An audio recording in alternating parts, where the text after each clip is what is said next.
Bueno, para quien pregunta por la web, pues estamos iniciando el tema 2. Vamos a repasar el tema 2. En este tema nos vamos a centrar en lo que es la conducta motivada, ¿no? Es el inicio, el arranque de la conducta, qué mecanismos permiten mantener la dirección de la conducta, ¿no?, para su finalización, y qué determinantes influyen en este proceso. Vamos a hablar de determinantes internos y externos, ¿vale? Y algunos estudios que se han hecho sobre los procesos que influyen en la conducta motivada, y finalizaremos con algunos componentes de la motivación, ¿vale? Bueno, iniciamos dando el contexto: motivación como una fuente de energía que activa la conducta de las personas, de los seres vivos, ¿no? O de los, no sé si las plantas tienen motivación. Esto no. Según estudios ahora, algunos sí. Claro, ¿no? Esto podríamos decir que es, fíjate, cualquier cosa que hablamos de motivación tiene que ver con el movimiento, ¿no? De hecho, viene etimológicamente, la palabra tiene que ver con el movimiento, ¿no? Se ha planteado, ¿no?, habría como una doble visión de si esta energía es una energía universal o es específica de cada, digamos, aspecto primario, como la alimentación y el hambre, que sería la motivación propia de la conducta de alimentación, ¿no?, que parece que es una postura más aceptada, ¿no? De cualquier manera, podríamos decir que la motivación es un proceso adaptativo que nos dota de energía y dirige el comportamiento hacia un objetivo meta y nos instiga y nos mantiene, aunque y a veces, pues eso, como decíamos antes, pues a veces también flaquea, ¿no? Y entonces nos podemos preguntar sobre cuáles son los procesos que están interviniendo, por ejemplo, en el mantenimiento de la conducta motivada o no.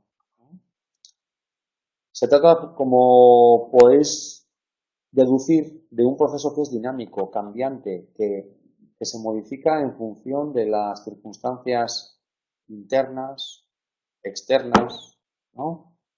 Claro, si yo tengo 3 chalés en la playa y me voy a un concurso de televisión y el premio es otro chalet en la playa, pues quizá eso va a ser menos motivador para mí para hacer yo que sé qué tipo de esfuerzos, ¿no? Es decir, las variaciones en el medio ambiente, ¿no?, o de las condiciones internas influyen mucho en la motivación, ¿no? Vale. Pero no cabe duda de que la motivación es un elemento de ayuda que nos ayuda a obtener los objetivos que queremos obtener en cada circunstancia de la vida, ¿no? Bueno, esta variabilidad tiene que ver con los cambios en la intensidad de la motivación. A veces nos sentimos con una motivación más fuerte o más débil. Por ejemplo, pues simplemente dependiendo del nivel de activación, no sé, si no estás igual de motivado para estudiar, ¿no?, a las 7 de la mañana cuando te acabas de despertar, que una vez que ya has desayunado, te has dado una ducha y, no sé, pues igual has hecho un poco de ejercicio.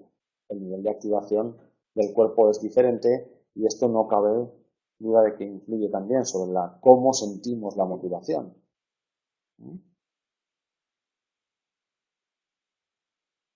Hoy,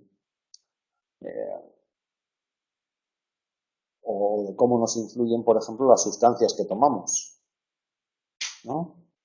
En la consulta a veces yo observo que hay algunos pacientes que los lunes, si han bebido demasiado el fin de semana, encuentran menos motivación y quizá la ilusión sobre las expectativas de la semana es menor, ¿no? Porque las cosas que ingerimos tienen también efecto sobre nuestro equilibrio interno y eso modifica cómo sentimos la motivación hacia las actividades de la semana, por ejemplo, ¿no? Y también los objetivos que nos planteamos, ¿no? en qué grado resultan atractivos, no atractivos, significativos para la vida, ¿no?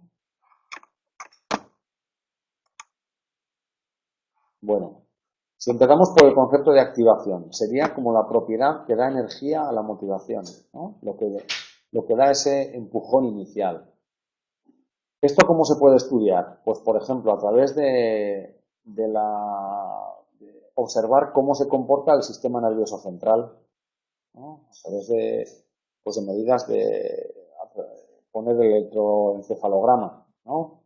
Y observar cómo es la respuesta en el electroencefalograma ante un estímulo. O medidas de activación fisiológica a través de medir algunos parámetros del sistema nervioso autónomo. Vamos a ver ahora, lo vamos a definir un poquito más, ¿no? Por ejemplo, la conductancia dérmica, ¿vale? Y también esto se puede medir a través de observar simplemente la conducta motora, ¿no? ¿Cuántas veces la rata le aprieta la palanca para conseguir comida?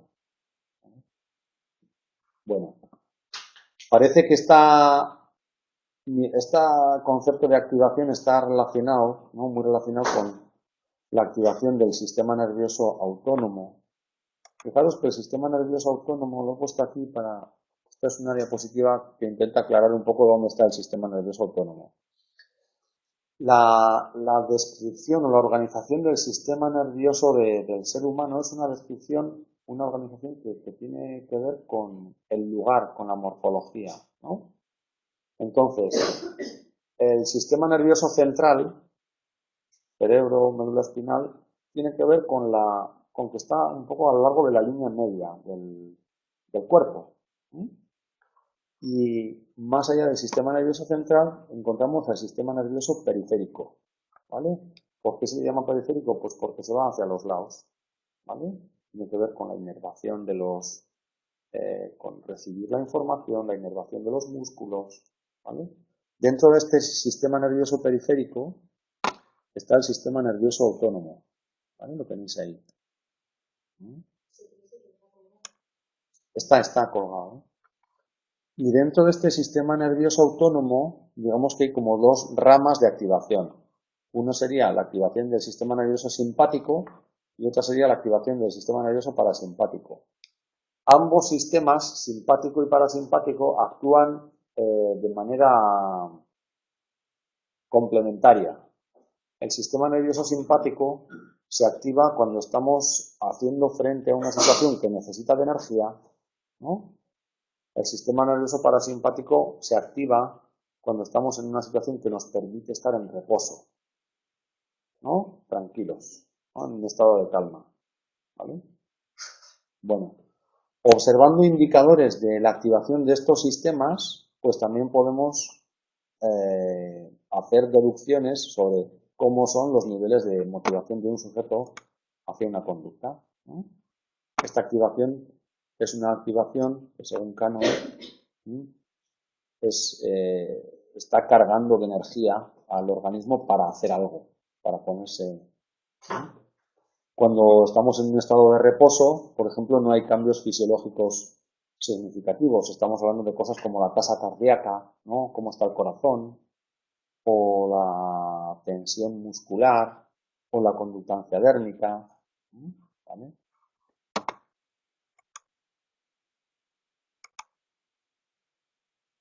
Vale.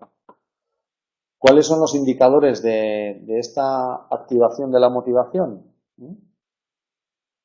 Pues son indicadores que, claro, pueden activar la conducta, pero la conducta puede ser una conducta manifiesta o no.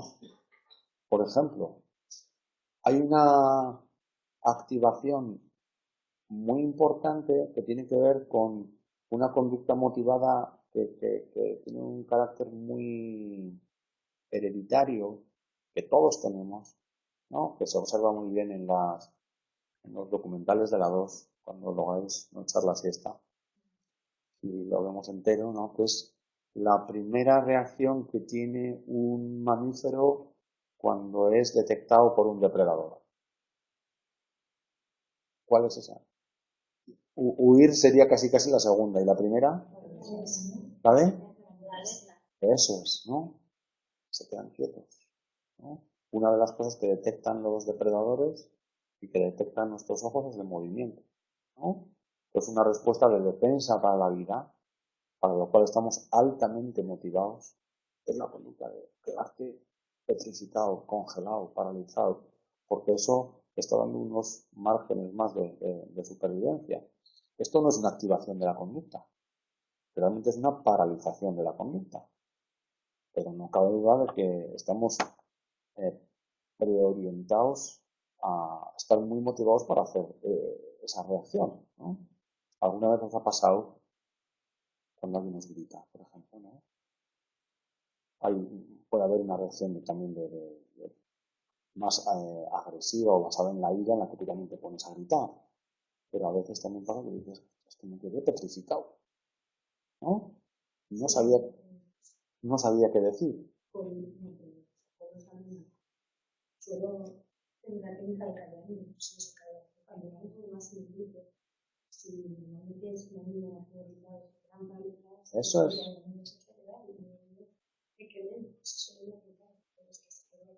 Eso es. Pero es que estamos prediseñados para cuando hay un elemento así, ¿no? Hay una respuesta de defensa que es quédate quieto. Que como te muevas, igual la profesora te arranca la cabeza, ¿no? Es una broma. Bien. Bueno, tenemos entonces por una parte la activación y luego la persistencia, ¿no? En el sentido de que la motivación facilita que podamos mantener una conducta a pesar de las dificultades, ¿no? Y también el grado de intensidad, ¿no? Cuánta es la cantidad de la fuerza que podemos hacer o de la velocidad a la que podemos correr, etcétera, ¿no? Vale. Bueno, a la activación claramente le afecta el nivel de alerta, ¿no? De sueño y vigilia, porque no es la misma el nivel de activación que podemos tener, como decíamos antes, justo cuando te acabas de levantar, que cuando ya has tu cuerpo, digamos, de alguna manera ya se ha despertado, ¿no? El nivel de excitación basal, el nivel de sensación de capacidad de respuesta también afecta al grado de activación. Bueno, en estados de más activación, ¿qué es lo que se ha observado? Pues que las conductas tienen más amplitud. Digamos, podríamos decir, si observamos a una rata correr, pues puede dar pasos más grandes, ¿no? Saltos más grandes, más frecuencia, más duración de las respuestas. Hay mayores indicadores de actividad fisiológica del sistema nervioso autónomo, en el electrocardiograma, el corazón late más deprisa, o hay una mayor tensión arterial debido a una mayor activación del sistema nervioso simpático. Vale, y otros indicadores de actividad otros indicadores como la actividad electrodermal, la conductancia dérmica, la tensión muscular, cambia la respuesta respiratoria, ¿no? Cuando estamos ante una situación que es muy importante, ¿qué pasa con la respuesta respiratoria? Se acelera. A veces cuando estás en una situación que te está impactando mucho, si llevaba 3 minutos sin respirar, ¿no? Porque te has quedado, ¿no? Bueno, pues cambia la respuesta respiratoria, el ritmo sanguíneo, la temperatura del cuerpo, etcétera, ¿vale? También la actividad del sistema nervioso central, por ejemplo, medida a través del electroencefalograma u otras medidas. Bueno, dependiendo de la situación, recordar que podemos observar una disociación entre la respuesta conductual y fisiológica. Es decir, podemos observar a un organismo que está conductualmente paralizado, pero con el corazón a 200 por hora. Si en los documentales de la 2, ¿no? Le pones un electrocardiograma, ¿no? O un medidor de simplemente el ritmo cardíaco a ese animal que se está quedando paralizado, lo que observas es que el corazón está dando mucho más velocidad. Es esta disociación o separación entre, por una parte, la respuesta conductual, que puede ser de paralización, pero el sistema nervioso autónomo está a toda velocidad. Y también se observan pues, respuestas estereotipadas, pues, como por ejemplo las fisiológicas, simplemente que la tasa cardíaca aumenta. Vale. Otra medida de la activación es simplemente, en el caso de los seres humanos, pues emplear autoinformes y preguntarle a la gente, después, pues, imaginaros, después de ver una película, decir, oye, ¿has notado que tu corazón iba más deprisa o más despacio? ¿No? Esto sería medir un estado de activación, pero también podemos medir un rasgo. ¿Acordáis de la diferencia rasgo? ¿No? Estado y rasgo. Estado es algo mucho más situacional, propio de un momento en particular. Cuando estamos hablando de rasgo, le podríamos decir a alguien, oye, ¿y tú eres de los que se entusiasma con las cosas fácilmente o eres más bien de los que tienen mucho... tiene que ver mucho las cosas para terminar de convencerse de algo, por ejemplo, ¿no? Y ahí estaríamos viviendo diferentes rasgos de activación, ¿vale? Una pregunta, pero a ver, estas medidas, estos autoinformes son muy subjetivos, ¿no? Científicos. Yo puedo decir que mi corazón está tranquilo en una situación y en realidad no está así. Es mi percepción, no es lo que ocurre realmente. Absolutamente. Entonces son válidos. Pues tienen la validez que tienen. Ten en cuenta que mucha de la investigación que se hace en psicología, muchísima, tiene que ver con estos autoinformes. Cualquier test que le pasas a una persona, pues, bueno, y en la última semana te ha dolido la cabeza. ¿Y cuánto te ha preocupado que te duele la cabeza? ¿Y te has sentido nervioso o nerviosa? ¿Y esto cuánto, en qué grado? ¿Y te has sentido... ¿qué tal has dormido en la última semana? ¿Has tenido problemas para dormir? Todo esto lo hacemos con autoinformes. Tienen este sesgo que tú dices, pero la alternativa sería no usar nada. Y entonces, los autoinformes tenemos que contar con estos sesgos, pero también es cierto que cuando los autoinformes están como bien diseñados, son una medida que nos acerca a lo que queremos estudiar. Quizá no lo describe con total exactitud, pero nos acerca un poco, ¿no? Pero tienes toda la razón, tienen este sesgo subjetivo que hay que tener siempre muy en cuenta. Vale. Y se han encontrado dos tipos de activación diferentes. Uno sería la activación energética y otro sería la activación tensa. La activación energética es la activación que sientes cuando vas a hacer algo que te entusiasma. Y la activación tensa es la activación que sientes cuando vas a hacer el examen de la oposición. ¿Verdad?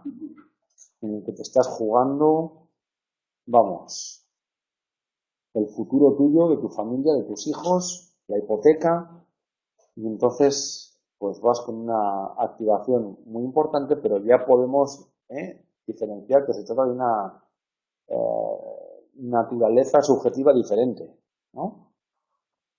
¿Vale? Vale. ¿Qué relación hay entre la activación y el rendimiento? Pues en general, ¿no? Hay cuando estamos en un mayor grado de activación, tendemos a rendir mejor. Pero claro, con cierto límite.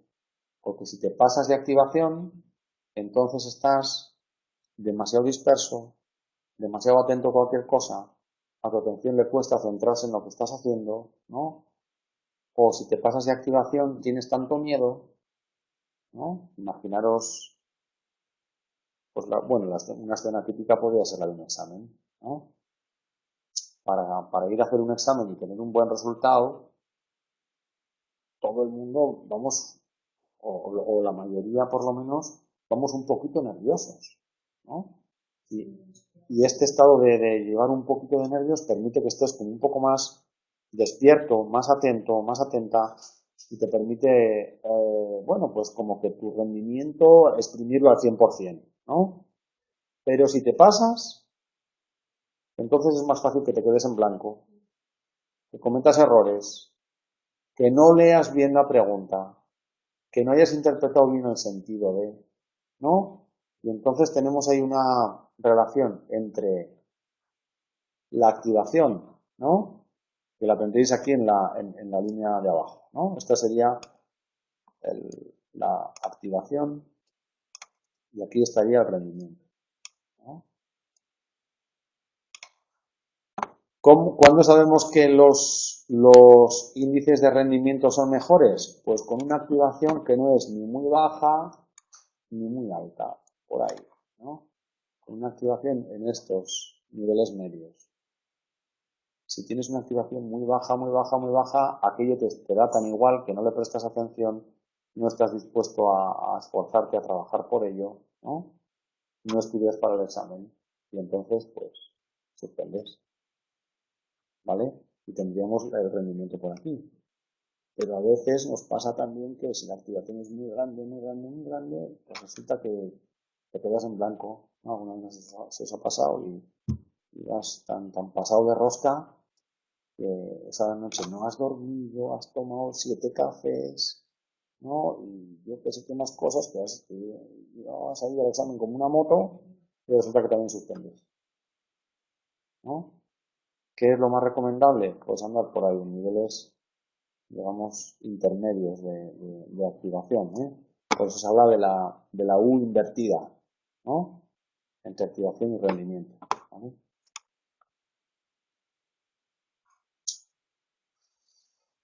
Vale.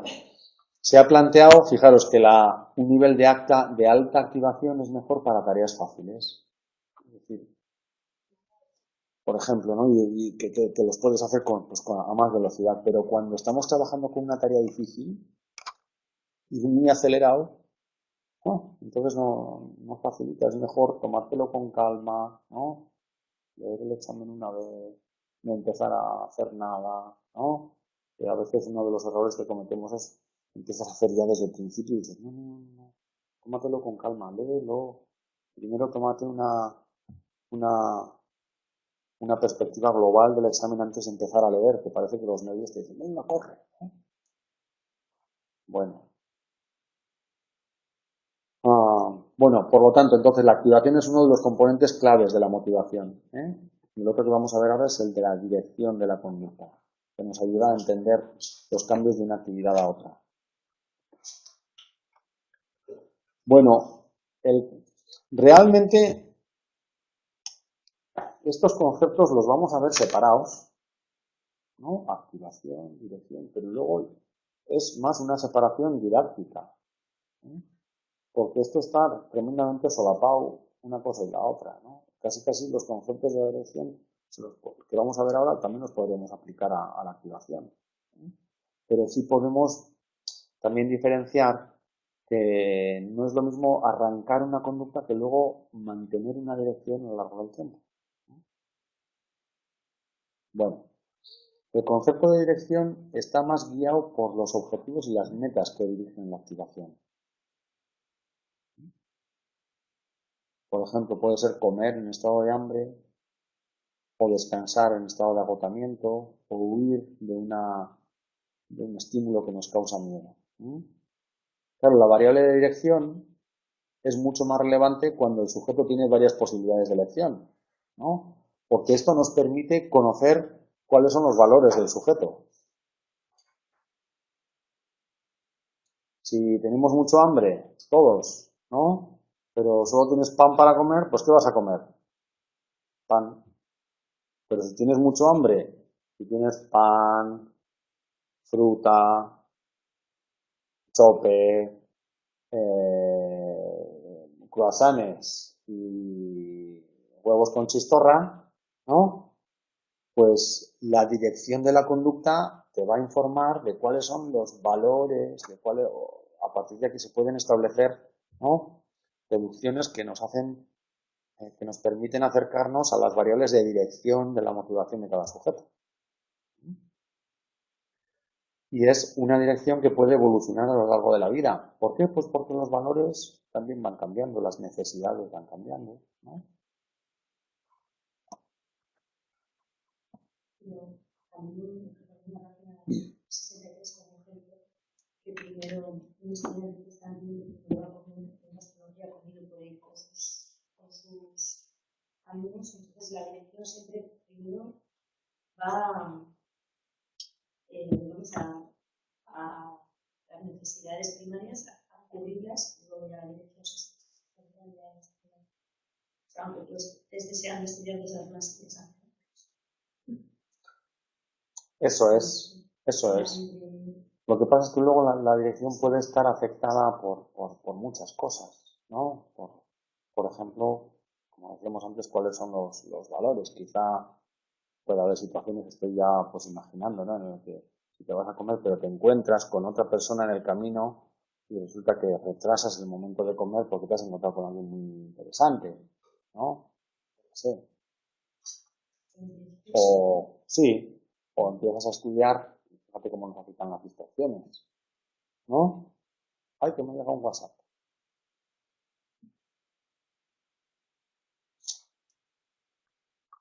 Vale.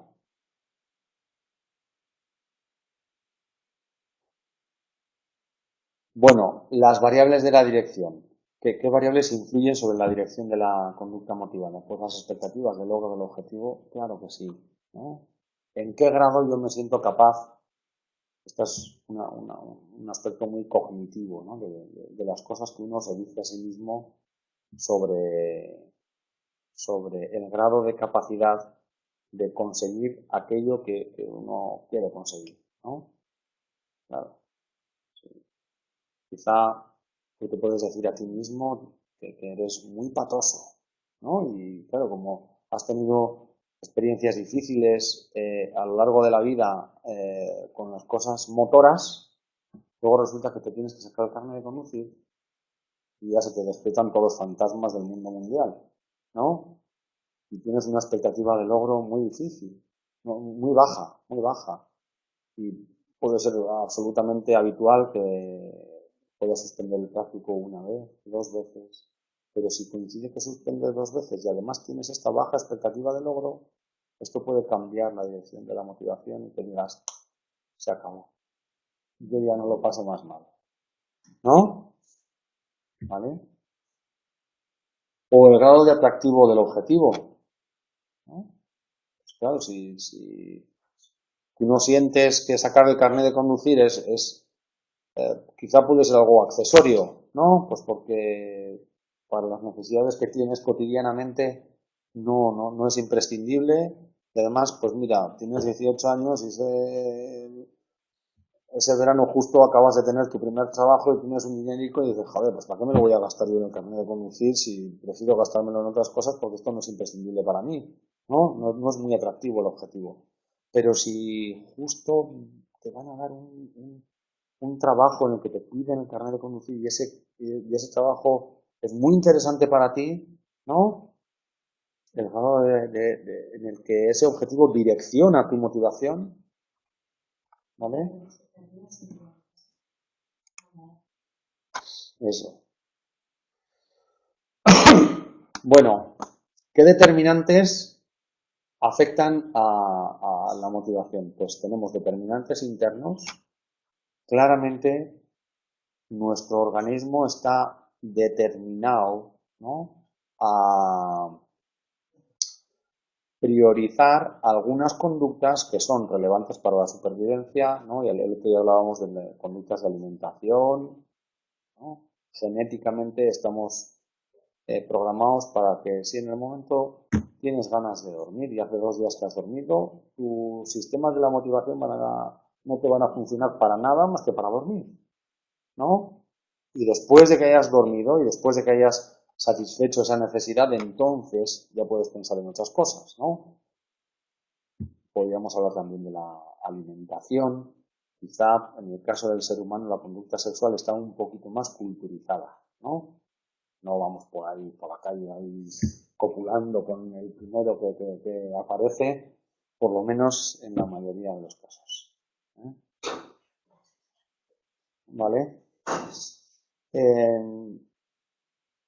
Vale, y fijaros que también esto se puede estudiar desde un punto de vista fisiológico, ¿no? Porque hay sistemas cerebrales, ¿no? Circuitos cerebrales que son los que están controlando el estado del cuerpo. Por ejemplo, aquí tálamo, hipotálamo tienen una función muy importante, ¿no?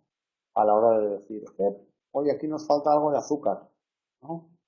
Hay que generar un poco o tenemos un nivel bajo de líquidos en el organismo, hay que generar un poco de sed para que el cuerpo beba y restaurar otra vez, ¿vale? A esto le vamos a llamar después homeostasis. Es decir, hay determinantes internos, orgánicos, que hacen que hagamos las conductas necesarias para mantener nuestro organismo dentro de límites fisiológicos que sean compatibles con la vida, ¿no? Si no tenemos un nivel de líquidos o de glucosa, ¿no? Mínimos, no podemos comportarnos, no podemos movernos, no podemos ir, ¿vale? Y esto, el organismo ha desencadenado, entre otras cosas, ha diseñado, perdón, conductas que van a tratar de satisfacer de manera directa el logro de esta homeostasis. Aquí estamos hablando, por ejemplo, cosas muy claras como la sed y el hambre.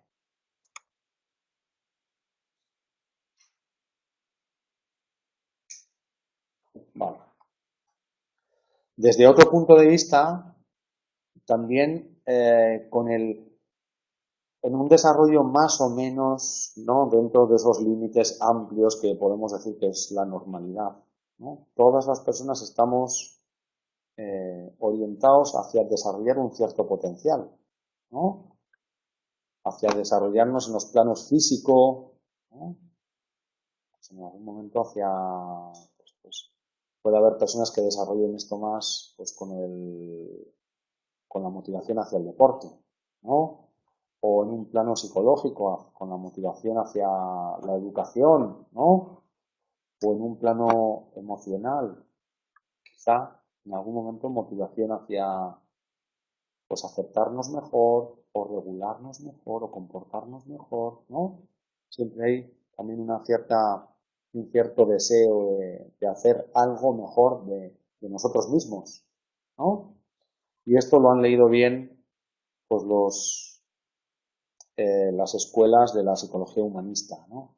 Aquí tenéis dos representantes, ¿no? Que son Rogers y Maslow. Y que, bueno, pues dentro de la naturaleza propia del ser humano está esa inclinación hacia buscar funcionar en nuestra mayor plenitud y desarrollar lo mejor que tenemos de nosotros mismos, ¿no? Quizá a veces podemos observar alguna cualidad y observar esa cualidad hace que tengamos una mayor inclinación hacia desarrollarla más, ¿no? ¿Vale? Y a esto pues Maslow le llama, digamos, autorrealización. Y otros determinantes de la motivación tienen que ver con los procesos cognitivos, ¿no? Los procesos cognitivos, ¿qué son? Pues estos que hemos visto anteriormente aquí, por ejemplo, la motivación al logro, o la creencia en las propias capacidades, ¿no? O cómo me siento yo de capaz de darle cara y superar con éxito esta tarea. Claramente, esto forma parte como de las cosas que nos decimos a nosotros mismos y influyen en mantener la dirección de la motivación. Bueno, estos serían determinantes internos. Otros determinantes son los externos, ¿no? ¿Con esto a qué hacemos referencia? Pues a la historia de aprendizaje, a las experiencias que hemos vivido a lo largo de la vida, ¿no? Si has tenido la mala suerte de que, yo qué sé, tus padres, a la segunda vez que te equivocas al hacer algo, te dicen, ¡ay, chico, déjalo que eres un desastre! ¿No? Pues eso condiciona a que la motivación, pues por ejemplo, y la tolerancia al error, ¿no? Pues sea una menor tolerancia al error y quizá, pues no, como que se desinfla fácil. Si te han enseñado por otra parte, decir, oye, pues venga, pues sigue intentando, que seguro que yo que sé, pues ahí sacamos la mano izquierda a pasear lo mejor que podemos, ¿no? Pues no cabe duda que esto también influye en la motivación, por ejemplo, al aprendizaje. También los estímulos externos, ¿no? Pues que producen placer o bienestar, ¿no? Condicionan la motivación. Y no cabe duda de que hay otra circunstancia externa al organismo, que es la interacción social, la relación con iguales, ¿no? Que tiene casi un valor motivador en sí mismo. Casi todos las personas buscamos el contacto con los demás, ¿no? Casi todas, ¿no? La gran mayoría. Y esto también lo observamos en el sentido de que, por ejemplo, la presencia, nuestro comportamiento cambia, podríamos decir ahí, los valores que motivan nuestra conducta también cambian en función de si estamos solos o estamos actuando en grupo, ¿no? Vale.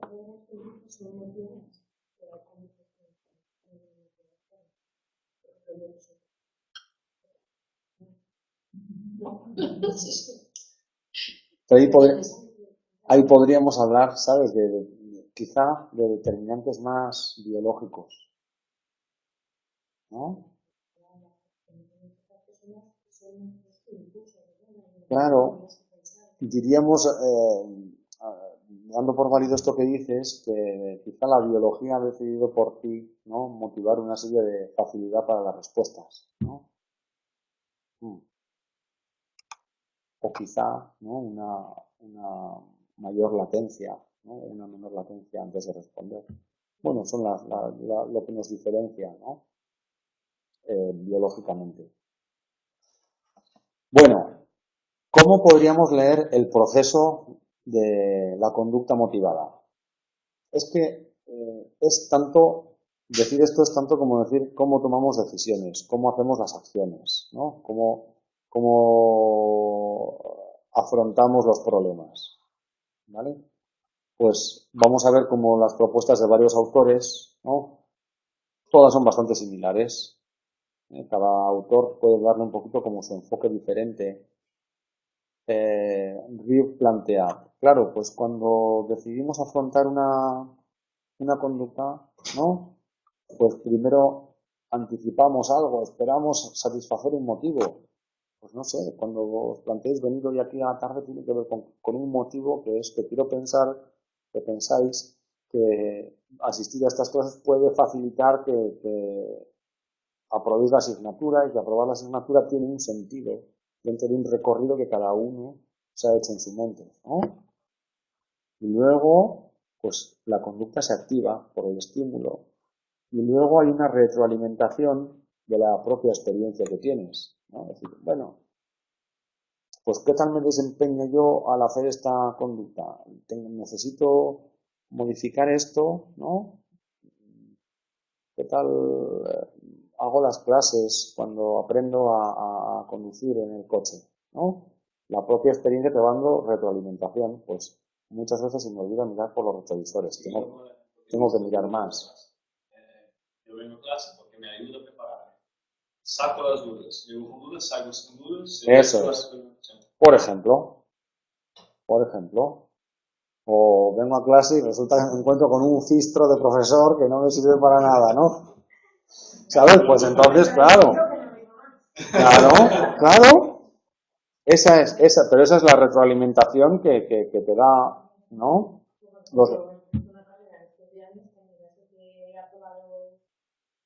Pues tengo ahí una herencia que digo, si algún día puedo estudiar bien, pues puedo con más confianza. Eso es, ¿no? Quizá eso podríamos decir que está cargando en lo que tú eres capaz de anticipar, ¿no? Eso es, si lo he hecho una vez, ¿por qué no lo puedo volver a hacer otra? ¿No? ¿Vale? Y luego finalmente, pues está el resultado final de la conducta, ¿no? Oye, pues en qué grado he llegado, donde yo quería, donde no quería, etc. Bueno, este proceso, que es un proceso, ya veis que tiene bastante sentido común, luego cada autor, bueno, pues lo matiza de maneras diferentes, añade un componente, reformula otro componente. Deckers, por ejemplo, pues en vez de en 4 pasos dice que es en 3, ¿vale? El primero, ¿cuál es? La elección de motivo. ¿Cuánto se parece esto a anticipación, no? ¿Vale? Y la ejecución de conductas instrumentales. ¿Cuánto se parece esto a retroalimentación, resultado? ¿Vale? ¿Vale? Pues se valoran en función de la duración, etcétera.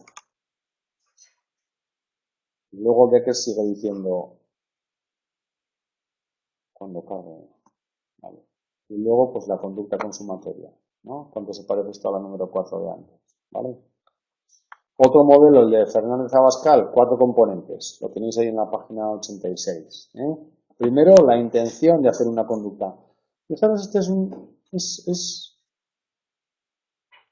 es curioso porque preguntar a las personas, fíjate, sobre los autorregistros, ¿no?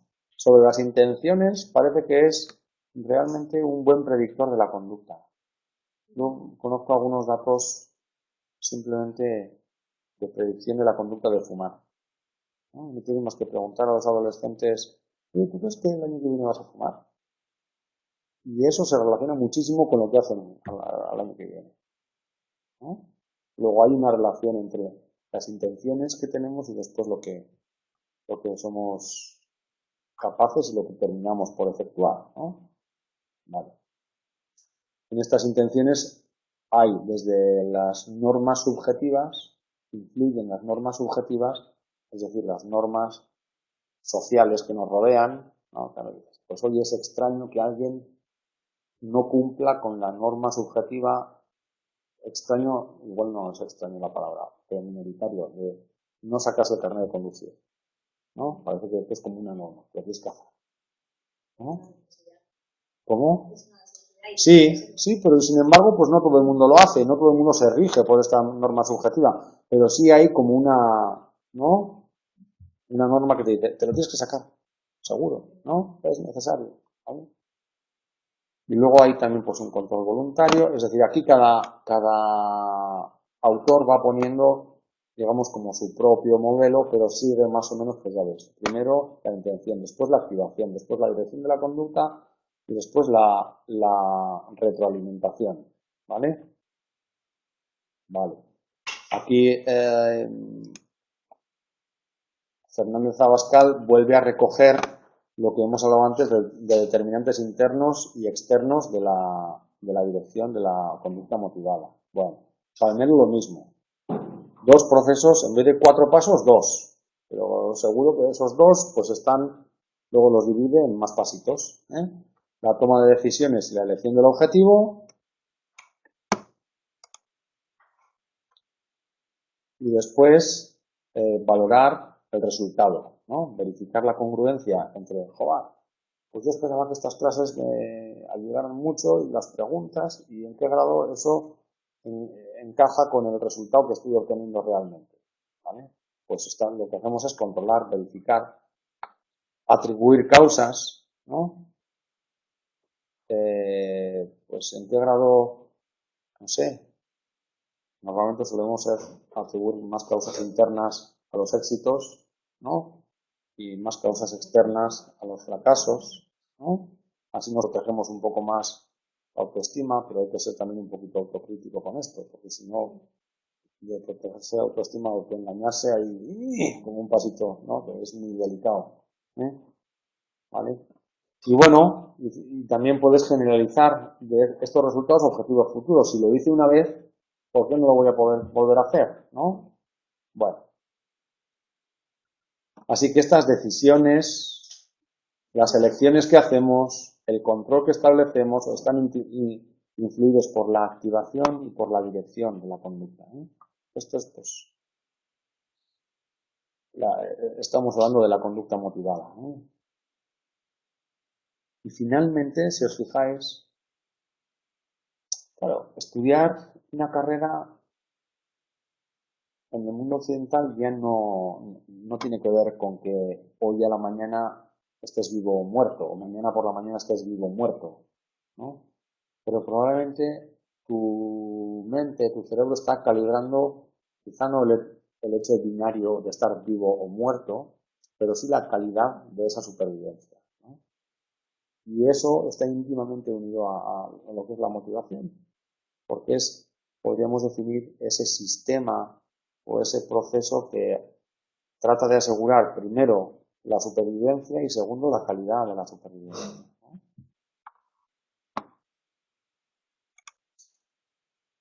Bueno, ya un poquito más adelante, en temas más adelante, veremos algunos determinantes más biológicos, veremos más en detalle el aprendizaje y veremos más en detalle los procesos cognitivos que están influyendo en sostener o hacer más frágil la motivación, ¿vale?